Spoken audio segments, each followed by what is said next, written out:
আর আম্মা জান তুমি বাচ্চা গর্ভে নিয়েও বাচ্চা কোলের মধ্যে নিয়ে টেলিভিশনের নাচ গানের মধ্যে পাগল ভরা হয়ে থাকো।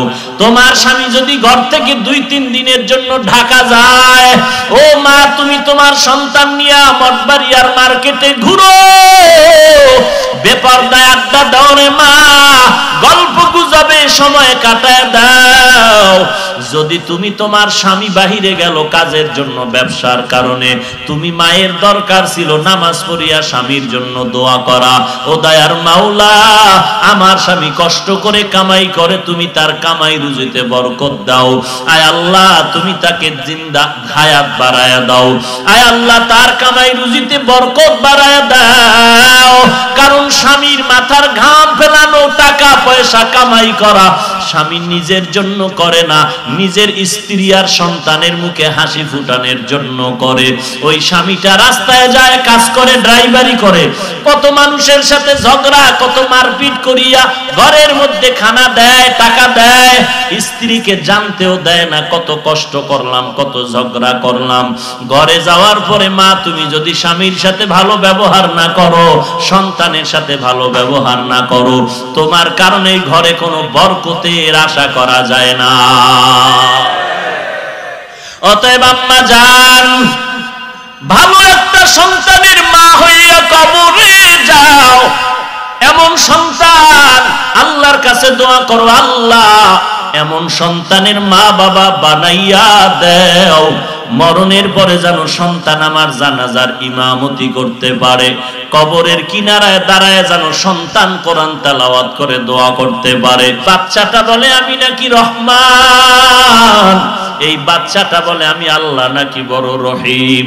এই বাচ্চা যখন বলে আমার মতো রহমান আর কেউ নাই, আমার মতো রহিম দয়াময় আর কেউ নাই, আমার বড় লজ্জা লাগে। ওর কবরে কোনো আত্মীয় স্বজন আছে কিনা খবর নাও, তাড়াতাড়ি যদি দেখো আযাব হয়, আযাবটা মাফ করিয়া কবরকে জান্নাতের বিছানা বিছায়া দাও। এ জীবনে না করিলাম বন্দেগি, গুনাহ করে কাটাইলাম জিন্দেগি, গুনাহ করে কাটাইলাম জিন্দেগি, তওবা করে আবার তওবা ভাঙ্গিলাম, তওবা করে আবার তওবা ভাঙ্গিলাম, অবশেষে খাঁটি তওবা করিলাম, অবশেষে খাঁটি তওবা করিলাম। এরে নবীর উম্মতের দল, আল্লাহ যদি জিজ্ঞাসা করে বান্দা আমার দরবারে কি নিয়ে হাজির হয়েছে, এমন একটা আমল কি জীবনে আল্লাহর কাছে দেখাইতে পারবেন আল্লাহ এই আমল নিয়ে আসছে? এরে আল্লাহর বান্দা নিজের সন্তানটাকে পারছেন নাকি কোরআনওয়ালা বানাইতে, যে কিয়ামতের দিন বলবেন হে মালিক আমার জিন্দেগিতে কোনো আমল নাই, শুধু গুনার গুনাহ। আমার আমল নামা দিয়ে তাকায় দেখি গুনাহের কারণে আমার হাত না পাক, আমার চোখ না পাক, আমার জিহ্বা না পাক, আমার অন্তর না পাক।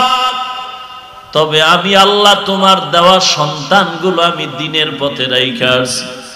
একটা সন্তানের নিজে না খাইয়া, পেটে পাথর বেঁধে না খাইয়া, গামছা বাঁধিয়া কষ্ট করে করে কোরআন পড়াইছি। ও আল্লাহ তুমি দয়া করে কোরআনের বরকতে মাফ করে দাও। এরে এলাকার পর্দার আড়ালের মা বোনেরা একটু চিন্তা করো রে মা, আসেনি মা? এরে পর্দার আড়ালের মা, আমিও তো একটি মায়ের সন্তান। আল্লাহ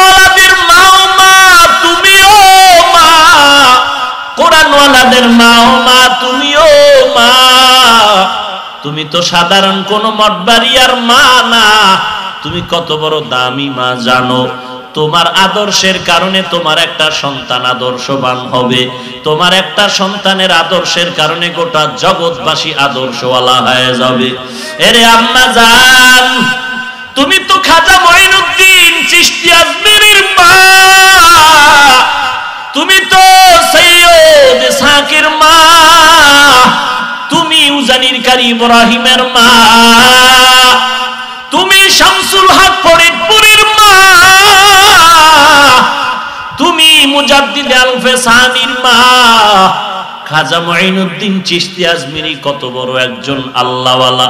মদিনা থেকে ভারতে আসলেন, কালেমার দাওয়াত দিলেন, লক্ষ লক্ষ বেঈমানেরা তার হাতে কালেমা পড়ে মুসলমান হয়ে গেল। খাজা মঈনুদ্দিনের মনটা বড় আনন্দে উৎফুল্ল। মা ডাক দিয়া কয়, বাবা তুই এত খুশি কেন? ডাক দিয়া কয়, আম্মা জান, ভারতবর্ষে আমার হাতের সাথে হাত লাগায়া লক্ষ লক্ষ বেদিন কালেমা পড়েছে। মঈনুদ্দিনের মা ডাক দিয়া কয়, রে সন্তান, এই ত্যাগ আর এই বরত্ব তোর না রে বাবা। মঈনুদ্দিন কয়, মা বলো কার? বলে তোর মায়ের অবদান। খাজা মঈনুদ্দিন চোখের পানি ছেড়ে বলে, মা তোমার কি অবদান? মা চোখের পানি ছেড়ে কান্না করে আর বলে, ওরে সন্তান, তুই আমার গর্ভে থাকা অবস্থায় আমি মা ঘুমাইতাম না, রাতের অন্ধকারে যায় নামাজে বসে চোখের পানি ছেড়ে কাঁদতাম আর আল্লাহর দরবারে দোয়া করতাম, ও আল্লাহ তুমি আমার গর্ভের সন্তানটারে একজন আদর্শ মানুষ বানাও। তুই দুনিয়াতে আসার পর আমি মা তোরে যতদিন দুগ্ধ পান করাইলাম রে বাবা, এক ফোঁটা দুধ আমি মা তোর মুখে বিনা অজুতে দেই না।